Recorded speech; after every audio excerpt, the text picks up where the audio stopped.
Secara umum sakura itu kan kalau di Jepang itu di tiap daerah beda-beda mulai mekarnya, dan mereka tuh ada badan meteorologinya yang bisa memprediksi kapan si sakura ini akan mekar ya. Jadi kita ambil contoh di daerah yang paling sering dikunjungi aja lah, Tokyo ya. Tokyo tuh biasanya di akhir bulan Maret sampai awal April atau kadang masih pertengahan juga masih ada yang belum rontok ya. Nah di situ tuh biasanya Tokyo tuh rame banget. Tapi ada tapinya adalah penerbangan biasanya mahal.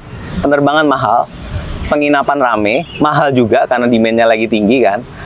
Saat itu serame-ramenya turis di semua spot tempat di Tokyo yang pernah saya kunjungin dulu ketika pas sakura itu semuanya rame dan crowded banget dari segala turis bule lah, turis dari Asia gitu. Meskipun mahal tapi mereka kan pasti mengejar itu ya momennya. Dan di Tokyo itu banyak spot-spot yang seru untuk istilah mereka itu kan untuk merayakan sakura adalah hanami ya. Hanami, jadi mereka menggelar tikar terus kemudian piknik lah di sana. Makan, minum dan segala macam, ngobrol gitu. Dan itu seru banget tapi crowded banget. Jadi anticipated, bayangin aja kalau hanami pasti akan rame. Jadi jangan kaget kalau pengennya sepi, tapi datangnya pas bulan-bulan sakura ya susah gitu. Jadi ada kerugian, ada keuntungan juga.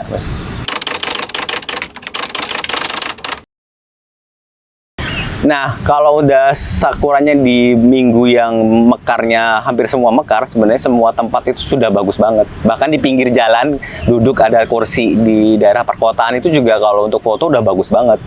Nah, ada beberapa tempat populer, ada juga beberapa tempat yang nggak populer karena di pinggiran. Contohnya tuh ada di dekat stasiun Hatsune, itu ada sebuah danau, dan kalau pas ada sakuranya itu bagus banget. Itu turis jarang nyampe sana karena itu daerahnya sudah pinggiran ya. Pinggiran itu ada sekitar namanya stasiun Hatsune. Terus di situ itu juga ada kincir tiruan Belanda gitu. Jadi kalau foto di situ ambience-nya tuh pas banget gitu. Dan itu tuh nggak ada turis. Biasanya ada bapak-bapak tua mancing dan segala macam. Itu salah satu spot yang nggak terlalu terkenal ya, tapi indah banget. Karena biasanya turis-turis itu kan datangnya ke pertama di Meguro ya. Meguro tuh ada sebuah sungai, terus kanan kirinya tuh ada bunga sakura. Nah itu kalau lagi mekarnya puncak itu kan bagus banget, tapi itu kan pasti rame banget. Itu biasa orang ke Meguro, terus kadang-kadang ke Asakusa ya. Asakusa itu juga nanti ada sungai besarnya, terus ada sakuranya, dan itu pasti rame banget. Nah kalau di pinggir-pinggir itu pasti sepi. Pinggir-pinggir kota itu pasti sepi, dan itu banyak sekali spotnya. Kalau mau disebut satu-satu tuh ya lebih dari 10 lah. Tergantung kotanya ya. Jadi itu semakin dingin kotanya, semakin lambat sakuranya. Jadi kalau di tempat yang paling panas di Jepang, mungkin sekitar di daerah Fukuoka ke bawah, dan itu tuh biasanya di tengah Maret pun juga ada.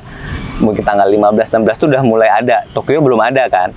Nah nanti semakin dingin, itu akan semakin telat sakuranya. Bisa jadi di bulan April baru dia tumbuh. Mungkin kalau di sebelah atas ya, kayak di Hokkaido, di Sapporo itu, si sakura itu baru tumbuhnya sekitar bulan-bulan April, bahkan sampai awal Mei pun masih ada.